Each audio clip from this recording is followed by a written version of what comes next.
नमस्कार, मैं अतुल ठाकुर आप सभी का एक और फिर से अपने चैनल में हार्दिक स्वागत करता हूं। आज की इस वीडियो का हमारा टॉपिक रहेगा हिंदी साहित्य आधुनिक काल भाग 18, जिसमें कि हमारे जो है टॉप 25 वह विकल्पीय प्रश्न होने जा रहे हैं। प्रश्न है जैसे कि कमायनी में कुल कितने सर्ग है, चंपू काव्य उर्वशी का रचयिता कौन है, द्रौपदी नामक प्रबंध काव्य के रचयिता कौन है, एक भारतीय आत्मा किस कवि को कहा गया है, कामायनी की प्रमुख पात्र ईड़ा किसका प्रतीकार्थ है, और सुमित्रा नंदन पंत विरचित ग्राम्य तथा युगवाणी किस विचार की रचना है। इस तरह के तमाम जो है टॉप 25 बहुविकल्पीय प्रश्न होने जा रहे हैं इस वीडियो में, जो कि मोस्ट इंपोर्टेंट होंगे। तो चलिए शुरू करते हैं आज की इस वीडियो को, हिंदी साहित्य आधुनिक काल भाग 18। आज की इस वीडियो का पहला प्रश्न स्क्रीन पर, द्रौपदी नामक प्रबंध काव्य के रचयिता कौन है। द्रौपदी नामक प्रबंध काव्य के रचयिता है नरेंद्र शर्मा, यानी कि ए जो है सही उत्तर होगा। अगला प्रश्न है प्रश्न नंबर 2, सुमित्रा नंदन पंत की निम्नलिखित में से किस रचना पर महर्षि अरविंद का प्रभाव देखने को मिलता है।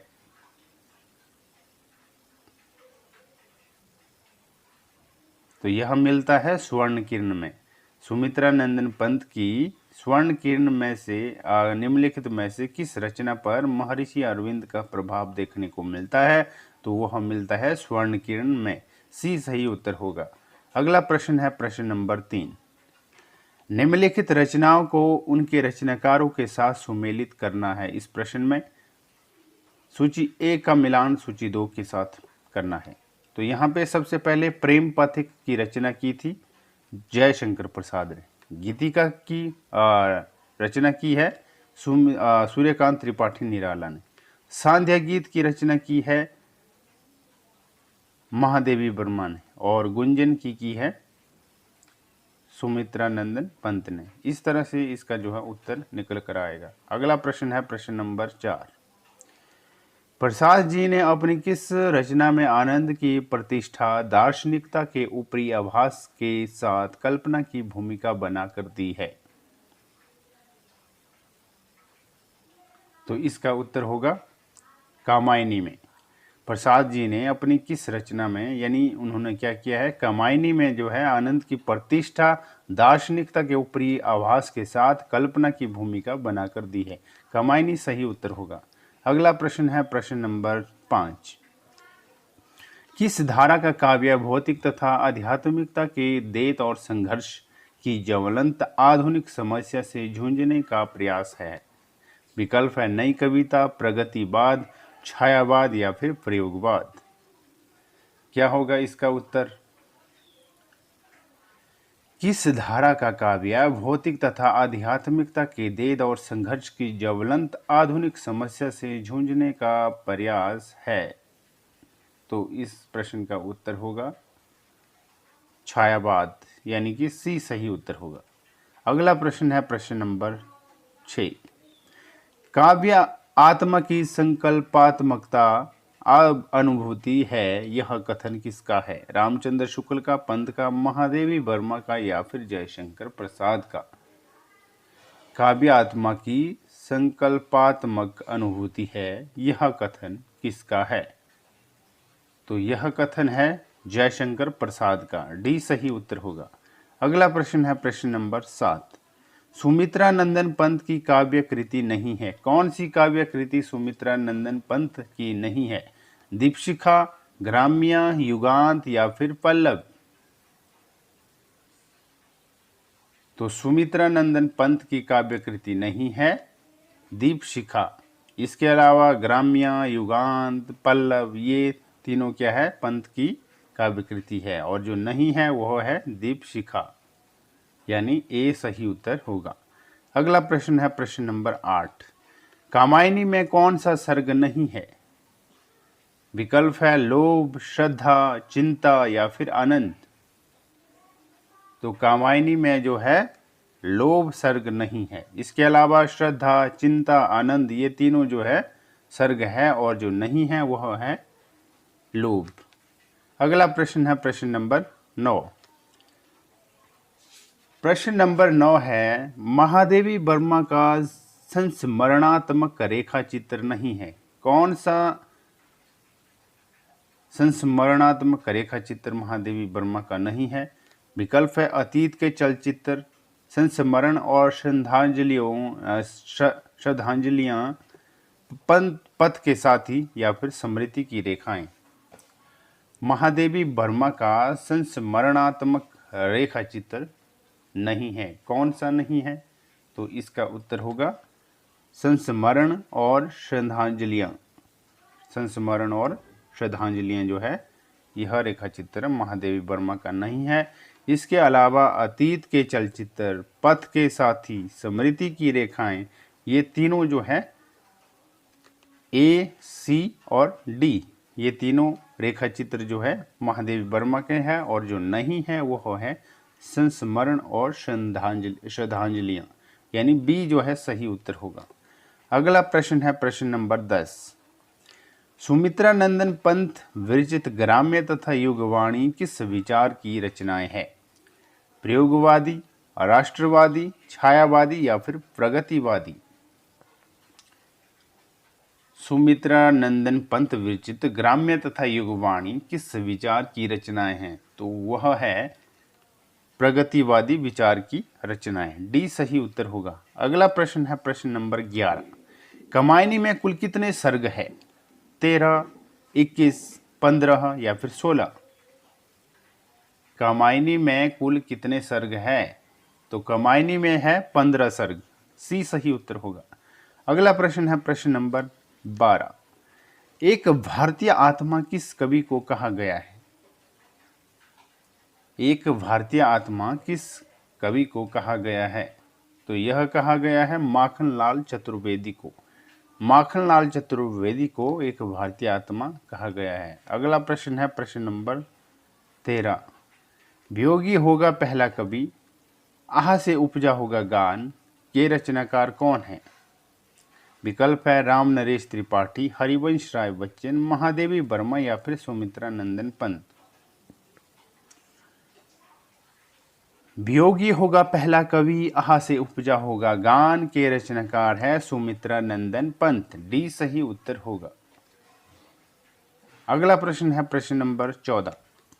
प्रकाशन वर्ष की दृष्टि से पंत की काव्य कृतियों का सही क्रम किस विकल्प में है? विकल्प है ए, बी, सी, डी। सही उत्तर क्या होगा?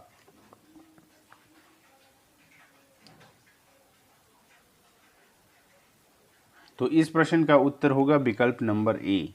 सबसे पहले ग्रंथि, उसके बाद गुंजन, उसके बाद युगांत, और उसके बाद युगवाणी, और अंत में स्वर्णधुली। यानी कि ग्रंथि, गुंजन, युगांत, युगवाणी, स्वर्णधुली, ये जो है पंत की काव्य कृतियों का सही क्रम है। ए सही उत्तर होगा। अगला प्रश्न है प्रश्न नंबर 15। इनमें से छायावादी काव्य से संबंधित कौन सा कथन सही नहीं है? विकल्प दिए गए हैं ए, बी, सी, या फिर डी। छायावादी काव्य से संबंधित कौन सा कथन सही नहीं है? तो इसका उत्तर होगा विकल्प नंबर सी, यानी कि ध्वन्यात्मक और लाक्षणिकता भी इसका एक प्रमुख घटक है। ये जो है सही नहीं है। इसके अलावा सही कौन कौन से हैं? रहस्यवाद इसका प्रमुख अंग है, एक ये सही है। बी भी सही है, इसमें वेदना के आधार पर स्वानुभूति की अभिव्यक्ति को प्राथमिकता दी गई है। और डी भी सही है, इसमें रीतिकालीन और द्विवेदीकालीन कविताओं से भिन्न प्रकार के भावों की नए ढंग से अभिव्यक्ति हुई है। यानी कि ए, बी और डी जो है सही है, और जो सही नहीं है वह है सी।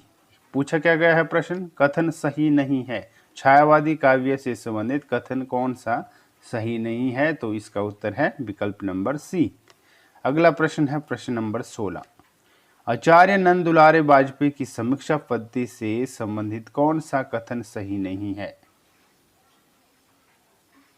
तो इस प्रश्न का उत्तर होगा विकल्प नंबर बी, यानी कि शुक्ल के सिद्धांतों को यथावत स्वीकार कर छायावादी काव्य की सौंदर्य शास्त्रीय समीक्षा की। ये जो सही नहीं है। सही इनमें से कौन कौन से हैं? इसमें सही है ए, सी, बी, ए, सी, डी। ए कौन सा है? इन्होंने शुक्ल की समीक्षा पद्धति को ही आगे बढ़ाया। सी है वे साहित्य की प्रगति द्वंद्वात्मक नहीं धारावाहिक मानते थे। और डी है उनके अनुसार श्रेष्ठ साहित्य की रचना युग चेतना को अंगीकार किए बिना संभव नहीं है। तो इसमें से प्रश्न पूछा गया है ए,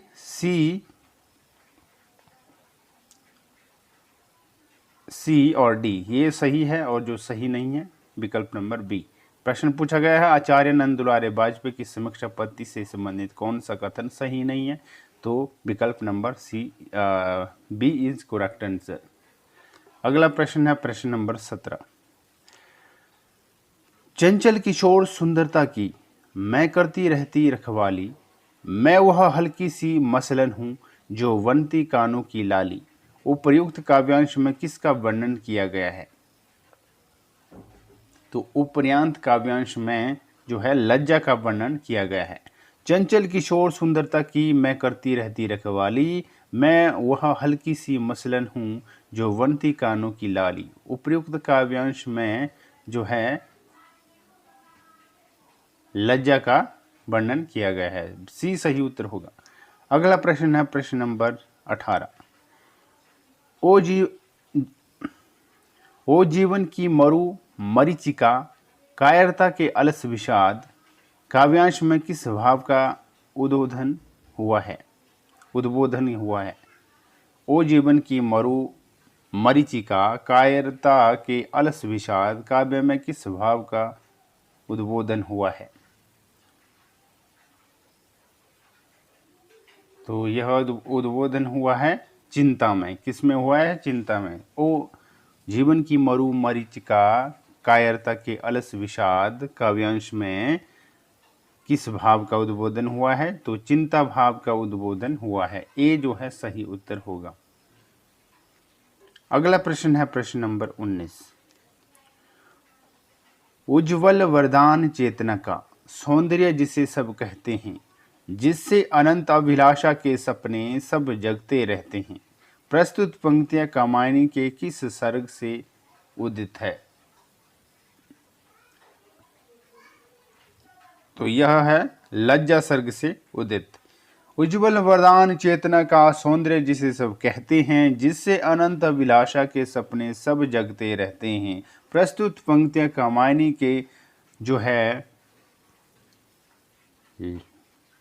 लज्जा सर्ग से उदित की गई है। अगला प्रश्न है प्रश्न नंबर 20।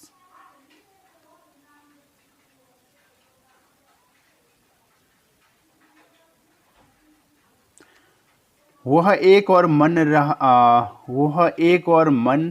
रहा राम का, जो न थका, जो नहीं जानता देनिया, नहीं जानता विनय काव्यांश में राम की किस विशेषता की ओर संकेत किया गया है? विकल्प है दृढ़ निश्चय, समर्पण, राम की कर्मशीलता और निरंतरता। क्या होगा इसका उत्तर?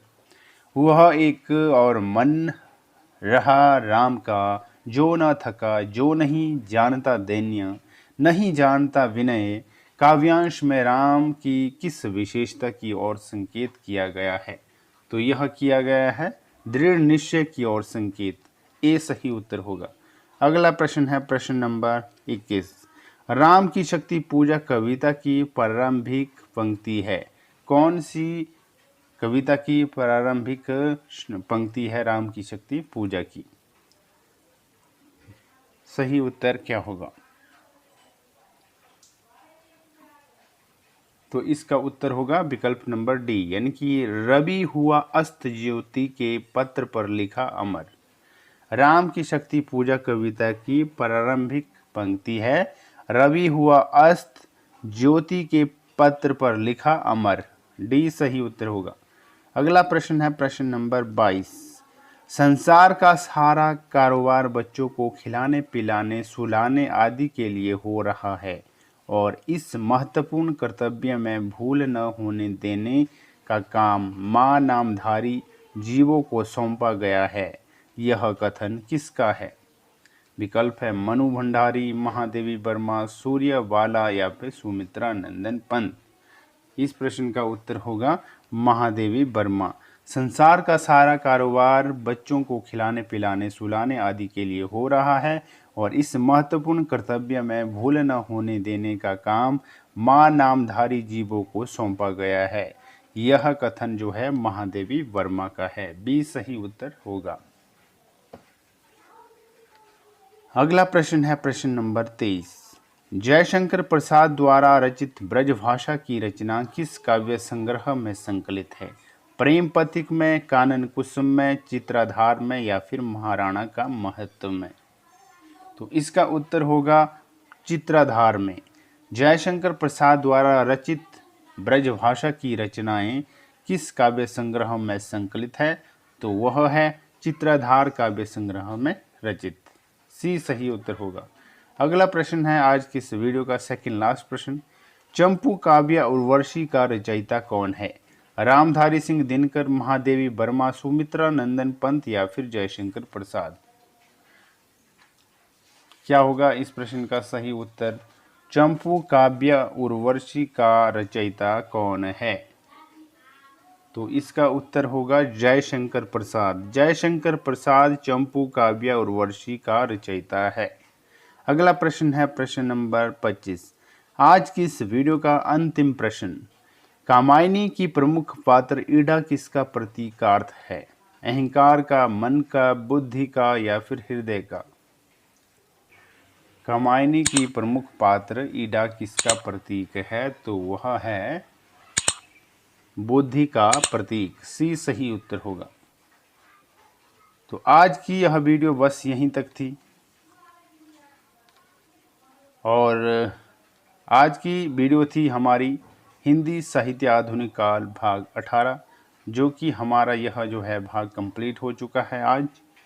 और अब हम मिलेंगे आने वाली हमारी जो नेक्स्ट वीडियो होगी हिंदी साहित्य का आधुनिक काल भाग 19, जो कि हम शीघ्र ही